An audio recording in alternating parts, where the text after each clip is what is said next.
Today میں ناصر قریشی آپ کی خدمت میں ایک بار پھر حاضر. حسب معمول میرے ہمراہ جناب شیخ علاؤدین صاحب ہیں. اس پروگرام میں کرنٹ ایشوز پر بات ہوتی ہے, سیاسی گفتگو ہوتی ہے. ناظرین, اگر آپ کو یہ پروگرام پسند آتا ہے تو اس کو چینل کو سبسکرائب کریں, ویڈیو کو لائک کریں, شیئر کریں. جیسا کہ آپ واقف ہیں کہ اس وقت ملک میں ایک عجیب و غریب سیاسی صورتحال ہے, اور اس صورتحال میں ایک کنفیوژن بھی پیدا ہو گیا ہے. آئیے شیخ صاحب سے اس سلسلے میں رائے لیتے ہیں کہ شیخ صاحب کیا کہتے ہیں اس بارے میں جو یہ کنفیوژن پیدا ہوا ہے, عدم اعتماد.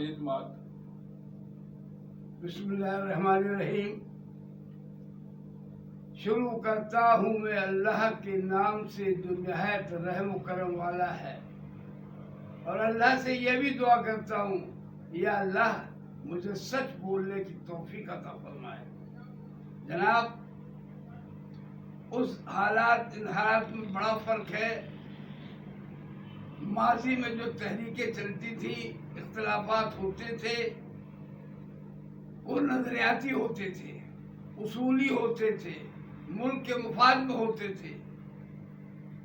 اب آج کل جو اختلافات ہیں, کرسی کے چھینا جھپٹی ہے, یہ موقع پرستی ہے, مفاد پرستی ہے, اور چھین لو, اقتدار چھین لو, کچھ بھی ہو جائے, جھوٹ بولنا پڑے, پیسے خرچ کرنا پڑے, کروڑوں روپے. اسی لیے پیسے کی پرواہ نہیں, کروڑوں روپے کمایا یہیں سے ہے, یہیں سے کمایا, یہیں لگائیں گے, پھر اس سے آگے بنائیں گے. تو مجھے طاقتور حلقوں سے اپیل کرتا ہوں, خدا کے واسطے وہ سسٹم راج کروائیے جس میں کرپشن نہ ہو, اور کرپشن کرنے والوں کو سزا مل جائے. یہ نہیں کہ وہ کیس بن گیا, 6 سال چلتا رہا, پھر ریلیز ہو گئے, گھر چلے ہو گئے, اور کہتے ہیں دھیلے کا میں نے کرپشن نہیں کیا. دھیلے کا تو واقعی نہیں کیا, اربوں خربوں کا کیا, دھیلے کا تو نہیں کیا. شیخ صاحب, جو اس وقت ایک خبر یہ بھی آئی ہے کہ عمران خان کو سخت تھریٹ ہے, حالات اس طرح کے ہیں کیونکہ عالمی سطح پہ عمران خان صاحب کی جو پذیرائی ہو رہی ہے, تو عالمی جھگڑوں میں ظاہر ہے کہ عالمی قوتوں کو, ایسی قوتوں کو ایسے لوگ پسند نہیں آتے جو تبدیلی لاتے ہیں, جو ذہنوں کو جگاتے ہیں. تو عمران خان میں بے شک یہ انہوں نے کام کیا ہے. آپ کیا کہتے ہیں اس بارے میں؟ بھائی, بات دراصل یہ ہے کہ ہم تو گہری نظر رکھتے ہیں, اس لیے کہ 50 سال بہت ہوتے ہیں, 53 سال بہت ہوتے ہیں. بڑی قریب سے دیکھا لوگوں کو, ان سیاستدانوں کو, ان مفاد پرست لوگوں کو جلسوں میں, جلوس میں, جیل میں, ریل میں, جیلوں میں بھی ملاقاتیں ہوئی, دعوتوں میں بھی ملاقاتیں ہوئی. ان کی حرکت کو اچھی طرح میں جانتا ہوں. یہ پیسے کے لیے سب کچھ بیچ دیتے ہیں. کیا تکلیف ہے اس وقت؟ میرا عرض کرنا تھا کہ جیسے یہ خبریں آ رہی ہیں کہ عمران خان صاحب کو خطرہ ہے, اس طرح کی نہیں, خطرہ تو ہوتا ہے, وہ بتا رہا ہوں آپ کو. خطرہ تو بھٹو صاحب کو بھی تھا, خطرہ تو بے نظیر کو بھی تھا, اور اسی میں مارے گئے وہ لوگ. کیا ہوا ان کے ساتھ؟ جس سے آج انہوں نے یہ OIC بنائی ہے, بھٹو نے اسلامی سربراہ کانفرنس بنائی تھی, اس میں تقریر کی تھی, انہوں نے اس میں تقریر کی ہے, تقریباً ملتی جلتی باتیں کی ہیں.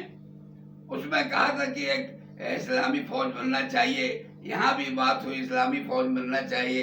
اس زمانے بھی کہا گیا تھا کہ صاحب آپ کرنسی ایک کر لیں, نہیں ہو سکی. اس زمانے میں بھی یہی باتیں ہو رہی ہیں, انہیں صاف کر دیا گیا. تو اس میں جو شرکا تھے, جو اسلامی ملکوں کے سربراہان تھے, آج ایک بھی تقریباً شاید زندہ نہیں ہے, میرے خیال سے کوئی زندہ نہیں ہے. اور غیر طبعی موت, غیر طبعی موت. شاہ فیصل جیسے عظیم آدمی کو وضو کرتے ہوئے مار دیا گیا, اور کچھ نہیں ہوا.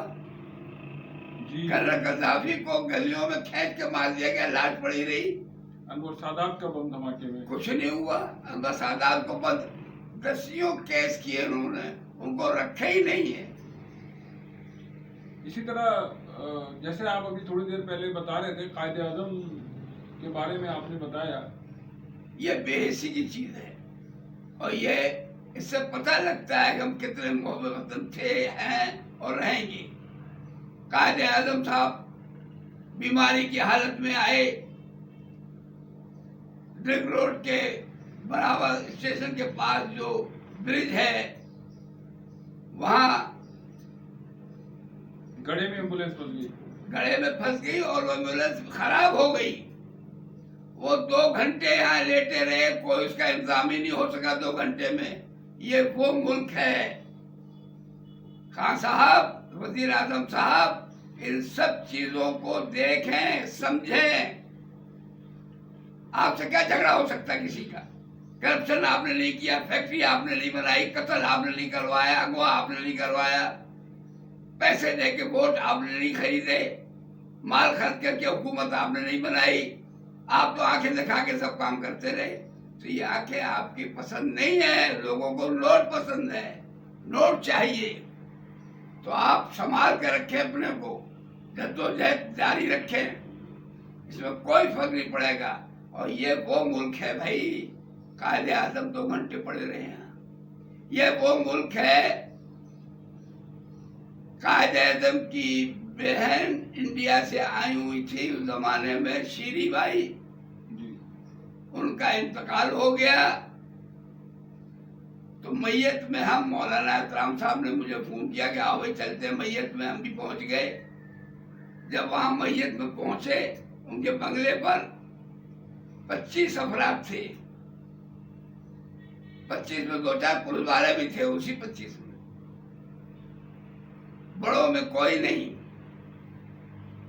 مولانا احترام، ایک میں تھا اور ایک صوبائی اسمبلی کے ممبر تھے، پیپلز پارٹی کے منسٹر۔ ہاں بڑی تکلیف دہ صورتحال ہے۔ اچھا شیخ صاحب یہ بتائیے، یہ تو سب چلتا رہے گا، پھر عدم اعتماد آئے گی، پھر یہ سب کچھ ہوگا، پھر حکومتی جھگڑے، پھر کرسی کے جھگڑے، یہ تو ہوں گے۔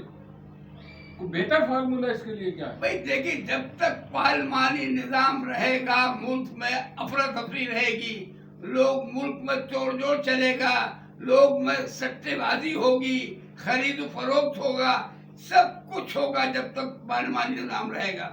کہ پیسے سے لوگ MP بنتے ہیں، پیسے سے لوگ MLA بنتے ہیں، پیسے سے لوگ منسٹر بنتے ہیں، پیسے ہی سے سب کچھ بنتے ہیں۔ پیسہ چاہیے، پیسہ چاہیے، اس کے لیے کرپشن کرنے کا موقع ملنا چاہیے، کالا دھن اکٹھا کرنا چاہیے۔ یہ تو ہے۔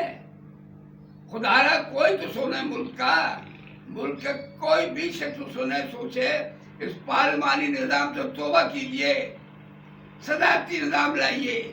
صدارتی نظام کا مقصد یہ نہیں ہے، صدارتی نظام کا مطلب موقع کم ہے۔ اس میں MP کے گروپ علیحدہ، MLA کے گروپ علیحدہ، سینیٹر کے گروپ علیحدہ، مختلف قسم کے گروپس ہوتے ہیں جو پیدا کرتے ہیں۔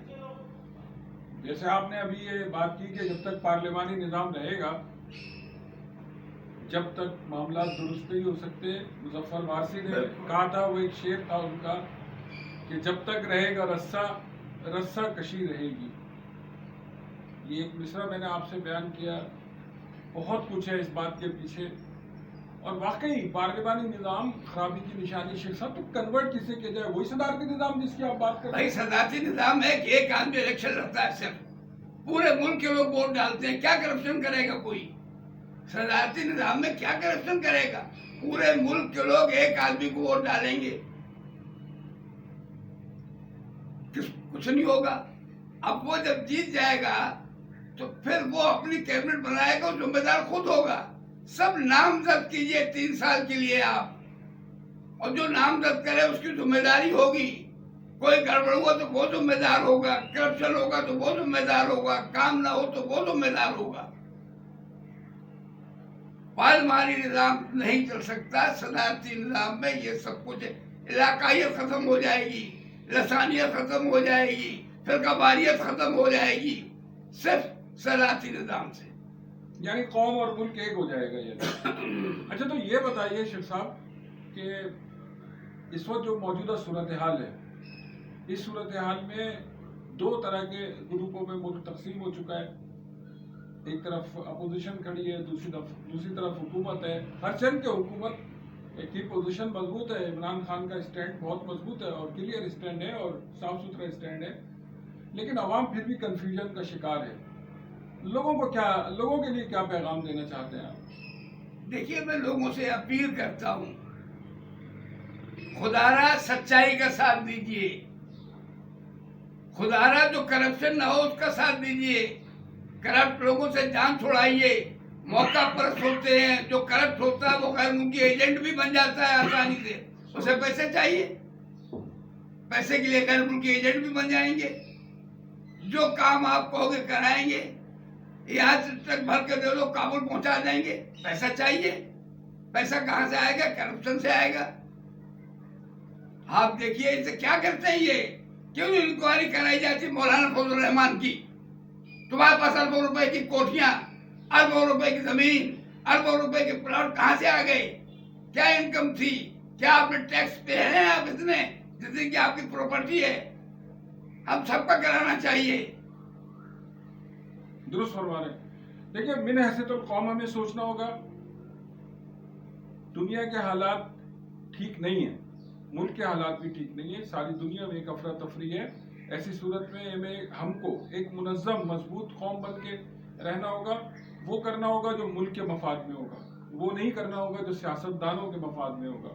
اس میں کوئی شک نہیں ہے کہ ہم شکایت کرتے ہیں، ہم شکوہ کرتے ہیں، ہم سیاست دانوں کو برا بھلا کہتے ہیں، لیکن ہم ہی ہیں جو ان کے جلسے جلوس اور معاملات میں شریک ہوتے ہیں.